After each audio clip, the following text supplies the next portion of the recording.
नमस्कार, आप देख रहे हो न्यूज़ सीजी 24। छत्तीसगढ़ में चुनावी माहौल बहुत ही सरगर्मी पे है, जहां कांग्रेस द्वारा अपने 5 वर्षों के विकास कार्यों को दिखाकर लोगों से वोट की अपील कर रहा है, वहीं भाजपा द्वारा 5 वर्षों की नाकामियों की बात किया जा रहा है।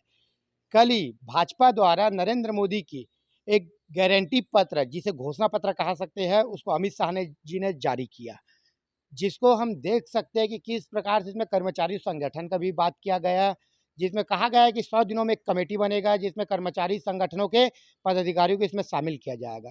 इसी विषय को विस्तृत रूप से जानने के लिए और क्या-क्या है इस विषय की गंभीरता को, जो छत्तीसगढ़ में 2.5 लाख अनियमित कर्मचारी हैं, उसके मुद्दों को लेकर भाजपा किस प्रकार से संवेदनशील है। हम सीधे बात करेंगे छत्तीसगढ़ संयुक्त अनियमित कर्मचारी महासंघ के प्रदेश अध्यक्ष रवि गढ़पाले जी से। सर, सबसे पहले आपका न्यूज़ सीजी 24 में स्वागत करते हैं। जी, बहुत-बहुत धन्यवाद संजय भाई। जी, चलो ठीक है, आज चर्चा होगा सर, लेकिन चलते-चलते चर्चा होगा आज। बात करते हैं, जी। क्या लगता है सर, भाजपा का गारंटी पत्र मतलब मोदी की गारंटी पत्र जो घोषणा पत्र के रूप में छत्तीसगढ़ में जी। एक बहुत ही प्रभावशाली रूप से कल ही अमित शाह जी ने जारी किया। क्या लगता है, इसमें कर्मचारियों के लिए कहा गया है कि लगभग हम 100 दिनों के अंदर में जो कमेटी बनेगा उसमें कर्मचारी संगठनों के पदाधिकारियों को रखेंगे। जी। क्या कहेंगे इसको लेकर आप? जी, पहले तो मैं भारतीय जनता पार्टी के सभी शीर्ष नेताओं को धन्यवाद देना चाहूँगा। हमारे देश के यशस्वी प्रधानमंत्री नरेंद्र मोदी जी को, जिनका गारंटी पत्र छत्तीसगढ़ में आया है। मैं देश के गृह मंत्री अमित शाह जी, जो कि यहाँ छत्तीसगढ़ में आके उन्होंने घोषणा पत्र को लॉन्च किया। इसके साथ ही छत्तीसगढ़ प्रदेश के सभी बड़े नेता, चाहे उसमें प्रदेश अध्यक्ष अरुण साव जी, डॉक्टर रमन सिंह जी, ओपी चौधरी जी, अजय चंद्राकर जी, बृजमोहन अग्रवाल जी, जो घोषणा पत्र समिति के अध्यक्ष थे हमारे विजय बघेल जी, और जो छत्तीसगढ़ के प्रभारी हैं ओम माथुर जी, मनसुख मांडविया जी, अजय जामवाल जी, नितिन नवीन जी, इन सभी पदाधिकारी, जो भारतीय जनता पार्टी के पदाधिकारी हैं, उन्होंने हमारी दुख और पीड़ा को समझा और घोषणा पत्र में देश की सबसे बड़ी पार्टी के राष्ट्रीय घोषणा पत्र में जो है छत्तीसगढ़ के लिए जो जारी हुआ है उसमें स्थान दिया। उसके लिए मैं इन सभी को बहुत-बहुत धन्यवाद दूँगा। इसके साथ ही साथ हमारे जो संघर्षशील साथी रहे और हमारे कर्मचारी संगठन के सहयोगी संगठन रहे, उन सभी संगठन के पदाधिकारियों और उन सामान्य हमारे जो अनियमित कर्मचारी के सदस्य हैं, उनको भी बहुत-बहुत धन्यवाद दूँगा कि 5 सालों का आप लोगों का संघर्ष जो था, वो कहीं न कहीं घोषणा पत्र में दिख रहा है। सर, लेकिन 2018 के जो घोषणा पत्र था कांग्रेस में, उसमें 10 दिन में नियमितीकरण की बात कही गई थी, मगर वो पूरा नहीं हुआ। तो भाजपा के जो 100 दिनों में कमेटी बनने के बाद कर्मचारी संगठनों को उसमें रखेंगे, क्या जी। भरोसा किया जा सकता है कर्मचारियों द्वारा? जी, बिल्कुल, मैं आपको बताना चाहूँगा कि सत्ता पक्ष में कांग्रेस पार्टी ने वादा करके सत्ता में आई थी कि वो नियमितीकरण करेंगे। 10 दिन में नियमितीकरण की बात उन्होंने की थी। आज 100 दिन की बात अगर भारतीय जनता पार्टी कर रही, तो निश्चित तौर पे एक बार भरोसा किया कर सकते हैं हम लोग, क्योंकि कांग्रेस पार्टी तो अब बोलेगी तब भी उस पे भरोसा नहीं कर सकते, क्योंकि उनको तो हम लोगों ने सत्ता दी थी। सत्ता की चाबी उनके हाथ में देने के बाद भी अगर वो हमारे काम को नहीं किए, तो फिर उनको अवसर देने का कोई औचित्य नहीं रहता। तो कोई भी कर्मचारी संगठन कांग्रेस पार्टी को तो वोट नहीं देगा।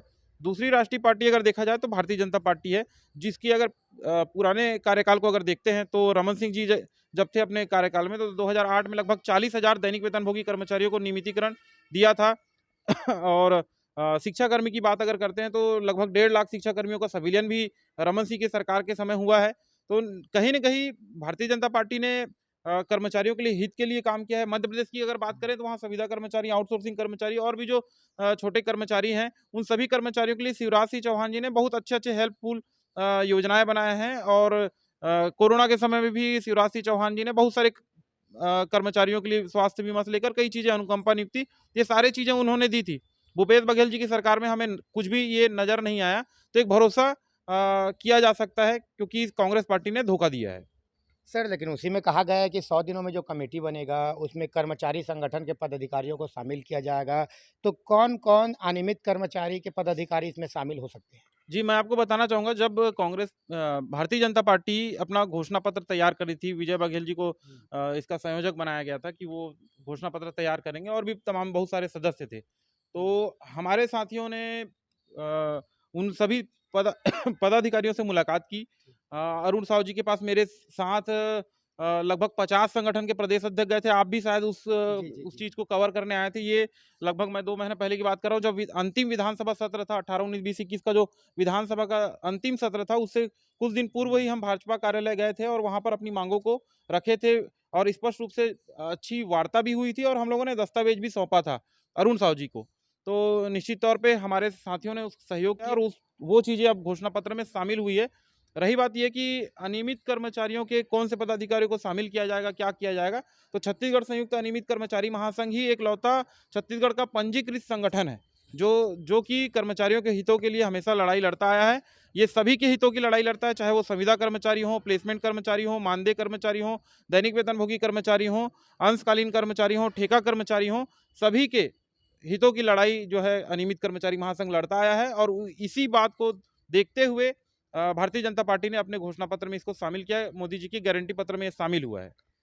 सर, बात हो रहा है सिर्फ अनियमित कर्मचारी जो लगभग 2.5 लाख के आसपास है छत्तीसगढ़ में, लेकिन इसके अलावा भी और भी बहुत सारे कर्मचारी है, जैसे दैनिक वेतनभोगी, संविदा और भी अन्य कर्मचारी संगठन हैं, उन लोग के साथ क्या होगा फिर?